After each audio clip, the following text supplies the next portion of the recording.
What's going on? So, had a few questions in the Instagram DMs, and I thought I'd do a little video piece on this just around bathrooms. So, low-end cost bathrooms, mid-end cost bathrooms, high-end bathrooms as well. That's a question we get a lot of, and they are some of the most popular projects that you can do. And if you're a builder, and you're just going out on your own, or you work for your boss currently, these are the kind of jobs that pop up a lot.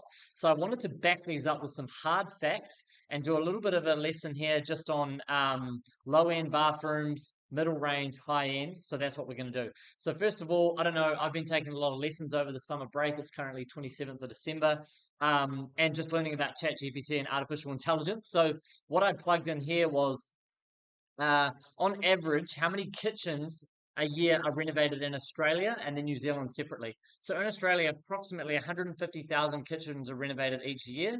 In New Zealand, while the specific data of kitchen renovations is limited, they reckon on average, it doesn't have it here, and how many in New Zealand.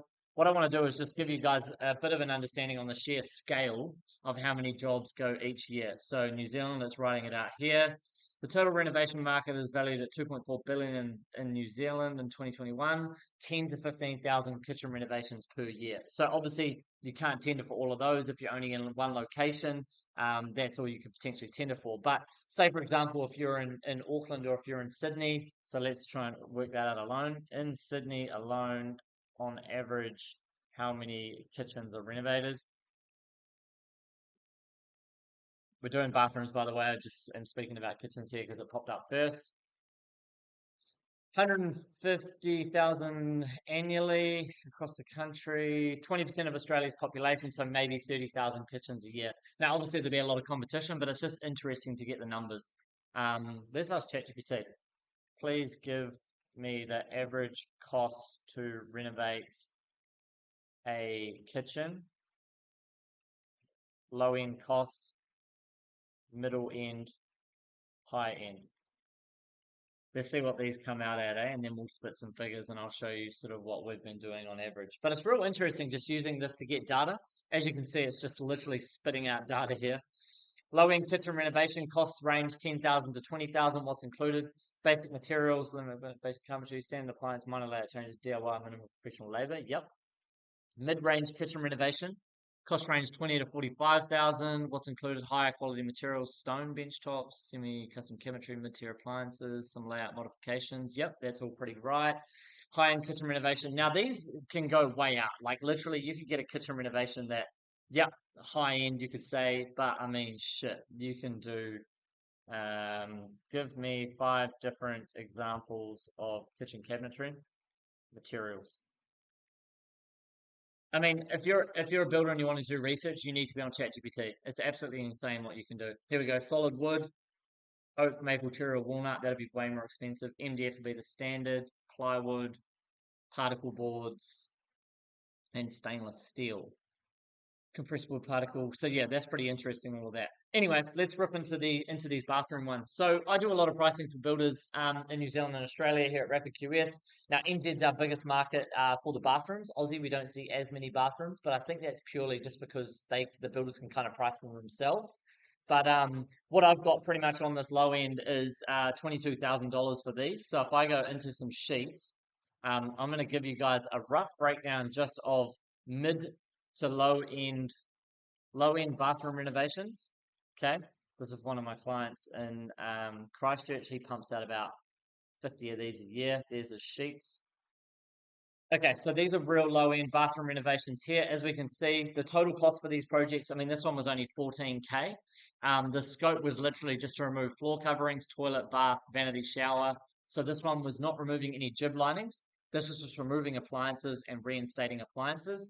Material units was super, super low. As you can see, we break out all of the zones into each area. So bathroom appliance and fixtures, we put all of these into here. And we just go real mid-range. Like if I need random costings, I'll just go on Trade Depot or I'll go on Mitre 10. Plumbing components, we always have a disconnection fee. His plumber comes in at 215 plus GST. And then he gets a new connection, shower plus a vanity, $1,000. That was his fixed price. That's $500 each, but moving no appliances. So that's a pretty low end one. Decorating components, we just had a PC stum, plastering and painting. It was a real small bathroom. It was only 2.89 squares, so it was absolutely tiny. So that one came out at 14.1K. There was some floor covering, waterproofing and tiling to be done. We put a 3% contingency on and 15% GST. But a quick way to work out just roughly, if you're unsure on how much to charge on these bathroom renovations, I always just have a rough square meter rate. So obviously for mid-end, low-end, and high-end, you'd have like a rough rate on what those cost. So if you're doing heaps of these bathrooms a year, just price one really, really well. Or come and use us at RapidQS. And then literally that will give you your square meter rate. So if you don't know what I mean by that, you literally just go equals that sum there. And then I go divide by your square meters up here. So then you click that, bang, and that will give you your rate. So this one was 5,000 bucks a square meter off the floor. Now that could be completely out depending on the scope, but it's always interesting. So if we're to look at another one here, upstairs bathroom install. So this was for a pretty much a full project, as we can tell by the scope here. Demolition of all wall and ceiling linings. We pretty much got a full day's labor at $75 there. So that was 1,200 for demo only. The bathroom size was 10.7 squares, so it was quite a big bathroom. We were doing some reinstatement of floor. It's on the second story, so I think they were ripping out some plywood, reinstating some joists and installing new joists. So pretty much for that flooring area, we'd allowed 23 hours to do that work. So that's pretty much demolition, reinstate new joists, put new plywood down. There we go. There's the plywood component there. Don't know why that's unfinished. Maybe that job hadn't been completed. And then we go back to aqua wall linings, aqua ceiling linings in there, screw off jib, and then we've got our final finishing. So for architraves, doors, there was only one door and two windows. So, well, two sides of the door and one window. So 6 hours, I just allow half a day. By the time you go faff around at -10, pick up the arc, set up a drop saw, it's upstairs, couple of cuts up and down, it's going to be half a day easy. I always allow a plumber install vanity, 1.5 hours. Might not be that long, but it's always a contingency, whether you have to put some nogs in, help him hold it up. He might not do the siliconing. There's always something involved with the vanity, so I put that in. Assist plumber freestanding the bath install, toilet roll holder, and the mirror. So I always just put those little appliances there. But essentially, what you can do with these bathrooms is once you get really, really good and you understand your labor hours, you literally just understand how long it takes two guys to demo. That might be a day, so just put 22 hours. Understand it might be a day's worth of reinstatement work in behind the walls and the floor, so you could put 18 hours there. And then you could have a day to reinstate jib, and then a day to do finishings, and half a day for just for your minor touch-ups, getting materials off site, silicon, and all the little defects, you know. So there's always easy ways to break it all down. Like we break every job down to the hours every time. That's what people pay us for.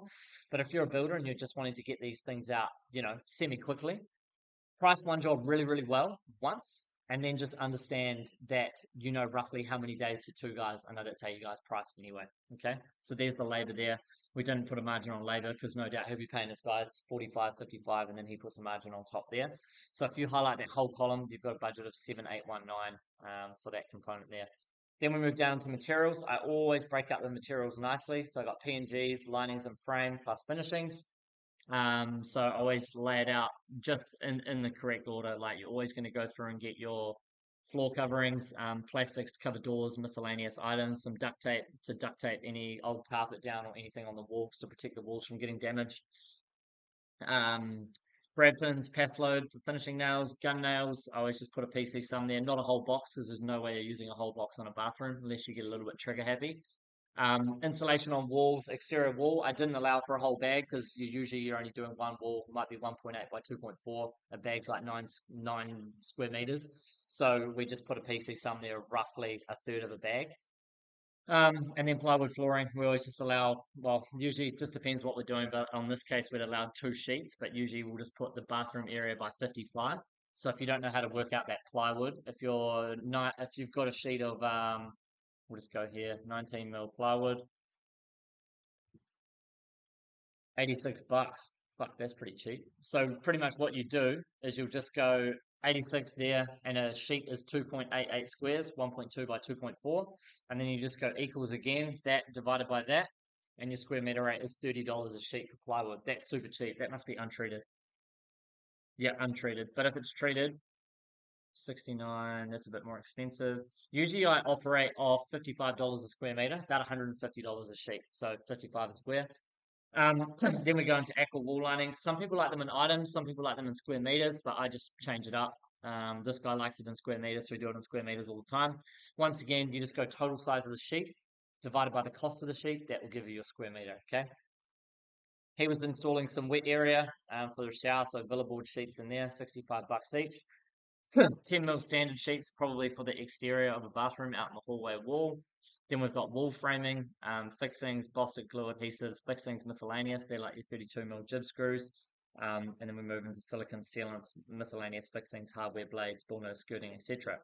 Bathroom appliances in here, we just went mid-range, so we put a total budget there, 5.3K with a 15% margin. Now, this could be give or take, and this is where it can really go, absolutely haywire. Like if we go back to ChatGPT, what is the most expensive wall hung vanity? 900 mil in NZ. We'll just have a look, eh? Because I've just put a budget down here, wall hung vanity 899. Holy shit. Yeah, 1769, 1447, 649, 397. So it just is a massive range. But I've done, heaps of work with this builder. We just go mid-range the whole time, and then the client's got room to change. So as you can see, shower waste, that was going to be a new shower tiled area. Shower head mixer plus a chrome, vanity mixer, toilet, and a freestanding bath plus a spout. Electrical components, 215 to disconnect, fit off the towel rail and do downlights. We just put a budget in there. So his total budget for Sparky was 1483.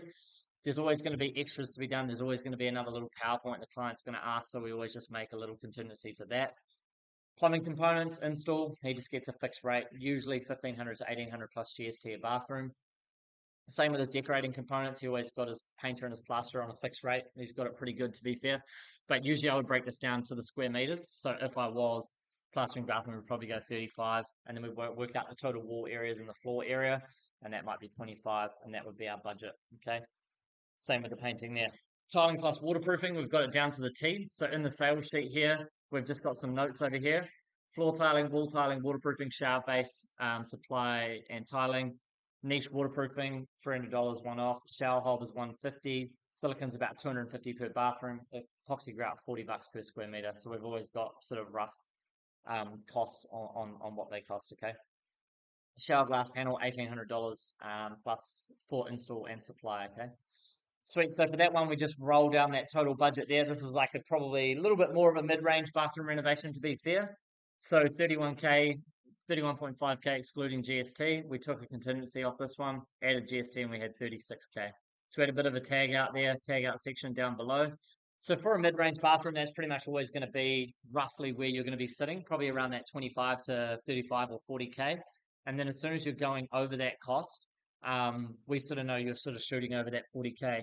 Now that's when you'd be needing sort of full tiled, underfloor heating to go in, brass fixings, a full strip and a redo. The low-end bathrooms I've always kind of found are usually just cosmetic renos, reinstate shower, toilet, vanity, bit of a paint, plaster. And then I've always found the mid-range bathrooms are kind of when you're tiling a floor, full strip and redo. So all materials and labor. So for the low-end bathrooms, you're usually only sort of sitting around 18 to maybe 30 hours labor because you don't really need a lot of labor time there to go and strip off everything, help reinstate, get materials to site. It's more of a sub-trade job.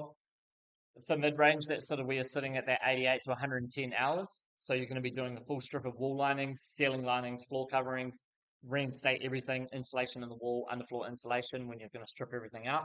And that's when we're sort of sitting at that 35 to 50K budget, 88 to 110 labor hours. And then for the high end stuff, that's probably when, it's going to be a full council consent. It's going to be fancy. You might be not just doing a shower glass screen. You might be doing like a frosted shower glass screen. It's going to have sloped floors, full tile height perhaps, big wall hung vanities with extra nogging in the back.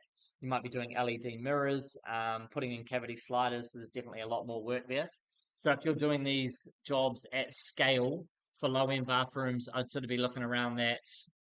We'll just put these budgets in here, but I'll be doing 15,000 to 25K. Probably 30K to 50K for your mid-range budget, or I would say probably around 45 to be fair. And then for high end, you're going to be looking at 45K plus up to 60. Well, to be fair, you could probably go all the way to 70. There'll be a few heroes in the comments that go, I do high-end bathrooms for $80,000 each. Cool, good on you. But that's roughly just what I've seen come through our books there. Where to watch out: fitting off appliances to tiles, drilling time, and drill bits are super expensive, man. Those drill bits, I'm pretty sure, if I have a look, tiling, drill bits, they're about, here we go, 16, 27 ceramic drill bits, $27.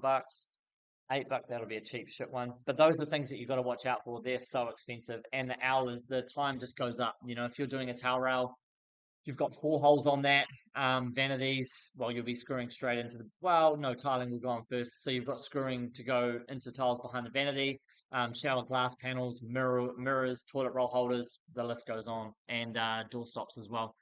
Scratching doorways in and out, I always recommend putting down floor protection and wall protection and covering the doors. You can always get slammed there on defects. Like, you finish the job and you've got 5 or 6 lots of tradies and 2 builders going through over the course of a week or 2 weeks.